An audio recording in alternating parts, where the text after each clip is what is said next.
আজ সকালে মা এতগুলো তামার বাসন দিয়ে দিয়েছে আমাকে মাজতে, আর বাসনগুলোর অবস্থাও খুব খারাপ। কিভাবে পরিষ্কার করব ভাবতে ভাবতে এই হ্যাকটা আমার চোখে পড়লো। আমি ভাবলাম চলো আজকে আমি ট্রাই করব হ্যাকটা সত্যি সত্যি হয় কিনা। তারপর একটা মাটির প্রদীপ নিয়ে এইভাবে কুড়ানির সাহায্যে গুঁড়ো করে নিলাম। একটা লেবু নিয়েছি, আর তারপর ওটাতে নুন দিয়ে লেবুটা মাঝখান দিয়ে চিড়ে রসটা দিয়ে ভালো করে মিশিয়ে নিলাম। তারপর তামার ঘটিটা নিয়ে আসলাম। দেখো তামার ঘটিটার অবস্থা কি, কত দাগ। তারপর মিশ্রণটা যেই না লাগিয়েছি, ও মা, এ তো জাদুর কাঠি। ঘটি দেখো পুরো চকচক করছে। কত দাগ ছিল, দাগগুলো পরিষ্কার হয়ে গেল। তোমরা এখানটায় দেখো কতটা দাগ।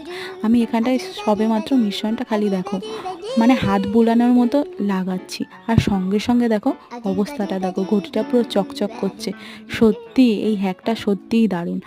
আমার মতো যারা এরকম তামার বাসন মাজতে গিয়ে কষ্ট হয় তারা কিন্তু এই হ্যাকটা ট্রাই করতে পারো। সত্যিই ফল পাবে, আর খুব তাড়াতাড়ি বাসনগুলো ধোয়াও হয়ে যাবে।